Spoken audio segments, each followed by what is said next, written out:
Good evening. Welcome to South Asia Newsline. I am Uzma Jafri. Here are the top stories we are tracking for you on Wednesday, the 2nd of August. India's federal bank slashes repo rate to 6%, lowest since 2010.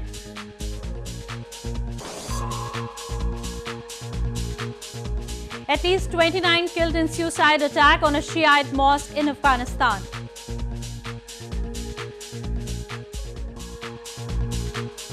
And visually impaired people paint to encourage eye donation in Western India.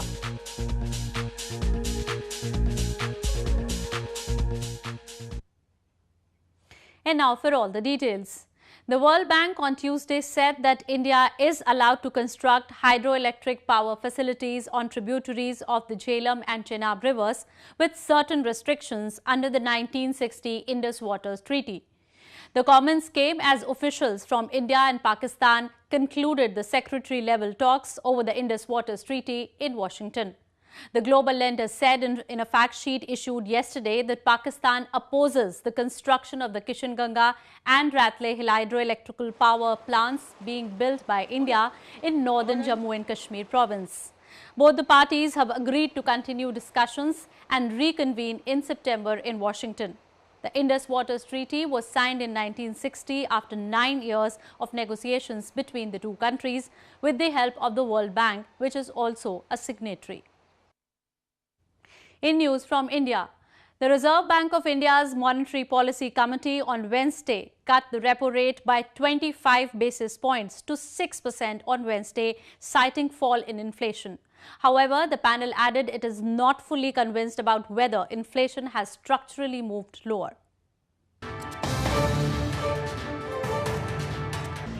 The Reserve Bank of India, or RBI's Monetary Policy Committee on Wednesday announced 25 basis points cut in the policy rate, citing a sharp fall in inflation. However, it is not sure whether this fall in inflation is durable and retained a neutral stance for monetary policy. The repo rate, at which the Federal Bank infuses liquidity in the banking system, now stands reduced to 6%. The panel said that some risks to inflation, such as from the rollout of the goods and services tax, have not materialized. The government and the Reserve Bank are working in close coordination to resolve large stressed corporate borrowers and recapitalize public sector banks within the fiscal deficit target. Eventually, these efforts should help restart credit flows to productive sectors as demand revives. The Monetary Policy Committee said that it remains focused on its commitment to keeping headline inflation close to 4% on a durable basis for next 5 years, with an upper tolerance level of 6% and lower limit of 2%. Moving on to news from Pakistan. Pakistan's newly elected Prime Minister Shahid Khaqan Abbasi on Tuesday took oath as the 18th Prime Minister of the country at the President House in Islamabad. Abbasi was elected as the new Prime Minister following the disqualification of Nawaz Sharif by the Supreme Court last week. He swept the election with a majority of 221 votes.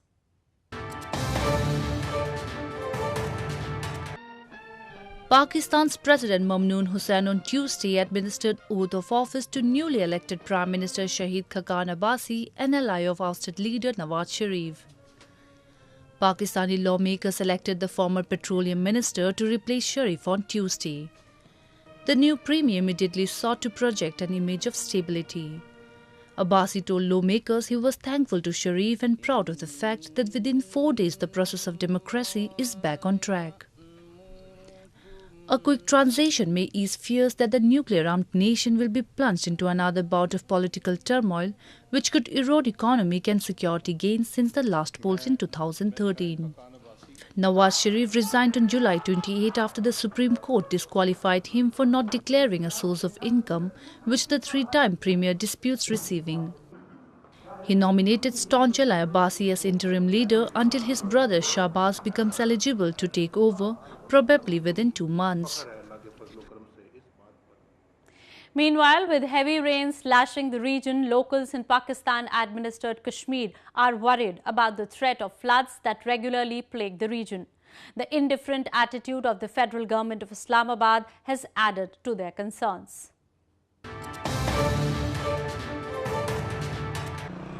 Pakistan-administered Kashmir has abundant water resources with the vast Jhelum River flowing through it. However, the region is prone to flash floods with the absence of embankments. The region has a history of severe flooding and damage due to rainfall in the past.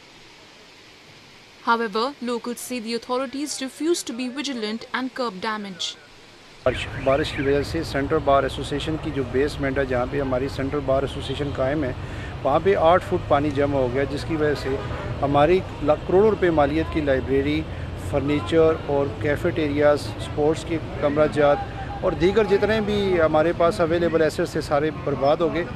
मैं इस बात पे हैरान हूँ कि हमारे अदारों को इससे पहले इंफॉर्मेशन भी थी और इसका थ्रेट भी था, लेकिन इन लोगों ने इसके बावजूद ना तो कोई तवज्जो दी और ना इसे उस जगह पे कोई हिफाजती इक़दाम कर सके, जिसकी वजह से ना सिर्फ हमारा बल्कि डिस्ट्रिक्ट कॉम्प्लेक्स में मौजूद बाकी बेसमेंट्स के अंदर मौजूद दफातर में भी करोड़ों रुपए का नुकसान।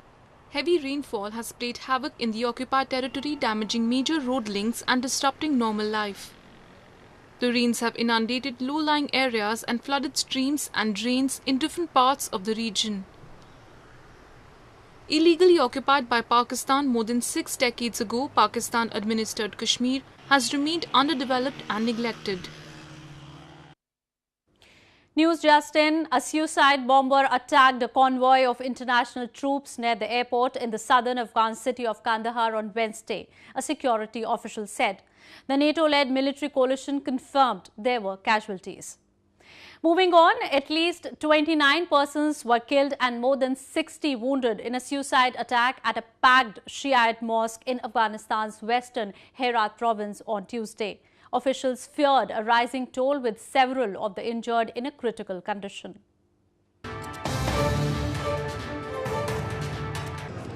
A suicide attack on Shiite Mosque in the western Afghan city of Herat killed at least 29 persons and wounded more than 60 on Tuesday.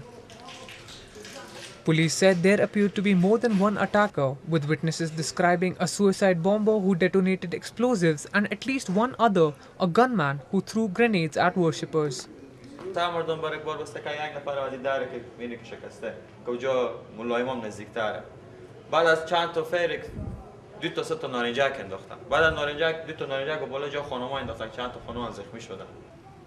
The Taliban has denied any involvement in the attack. The explosion at the mosque comes a day after an IS-claimed attack on the Iraqi embassy in Kabul killed 2 people.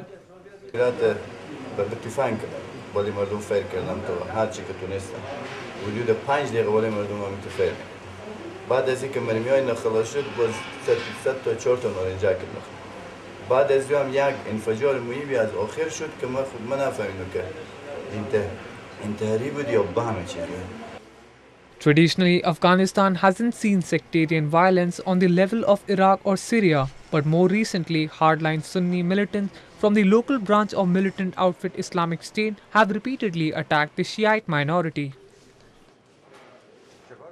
More news from Afghanistan. Women for decades have suffered oppression and abuse in war-torn Afghanistan, but some have refused to bow to challenges and hardships and have gone ahead to run their businesses.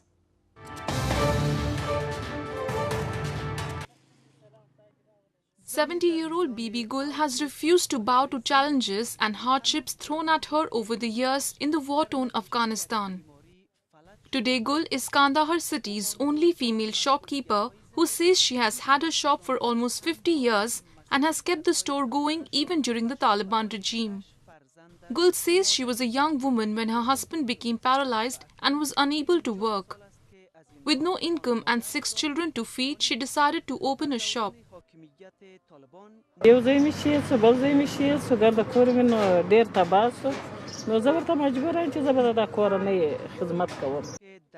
Gul said she sleeps in her shop most nights but goes home to her house in the suburbs of Kandahar once a week. According to Gul, she has never once given in to life's challenges and has continuously worked to provide a better life for her family. In news from Nepal, The Himalayan country will witness first high-level visit from India and China after the formation of Sher Bahadur Deoba-led coalition government this month. Nepal's Deputy Prime Minister has noted that the cardinal principle of Nepal's foreign policy is to maintain and develop close relations with its immediate neighbors. Nepal's Deputy Prime Minister and Minister for Foreign Affairs Krishna Bahadur Mahara on Tuesday noted that the cardinal principle of Nepal's foreign policy is to maintain and develop close and harmonious relations with its immediate neighbors, India and China. It also includes fostering maximum goodwill and cooperation with the neighbors. His comment comes in wake of the first high-level visit from India and China to Nepal this month after Sher Bahadur Deoba took office as the Prime Minister.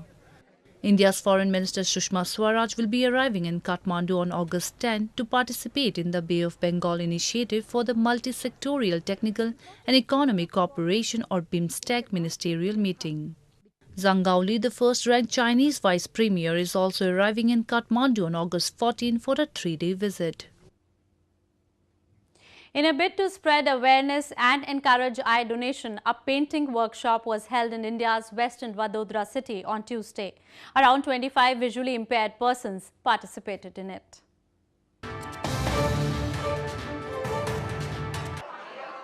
A painting workshop for the visually impaired was organized in India's western Vadodara city on Tuesday to spread awareness about eye donation.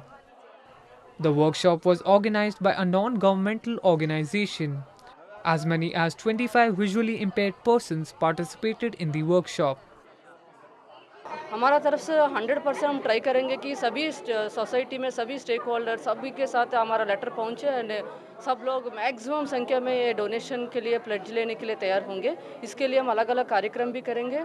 आज 25 blind लोगों के साथ उनको artist के द्वारा उनको सिखाया गया है ड्राइंग एंड आर्टिस्टिक आर्ट के हिसाब से. सो इसके हिसाब से हम लोग प्रचार प्रसार के लिए प्रयत्न करेंगे. The participants were seen keenly learning the new and expressive skill as qualified artists guided them.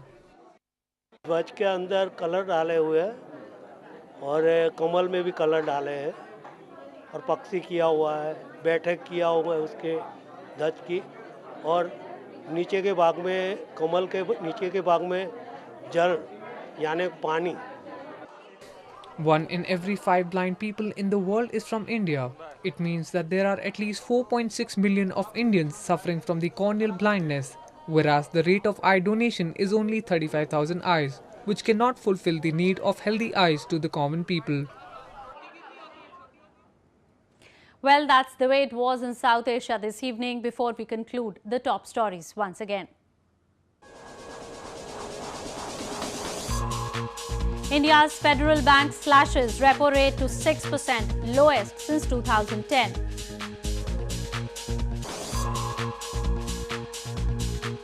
At least 29 killed in suicide attack on a Shiite mosque in Afghanistan.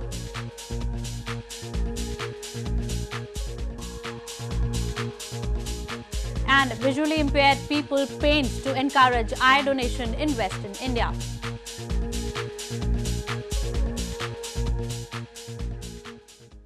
Now our viewers can watch the show on SouthAsiaNewsline.com. You can also visit us on Facebook.com/SAsiaNewsline and follow us on Twitter @SAsiaNewsline. That's all in tonight's edition. We will see you same time tomorrow. Good night.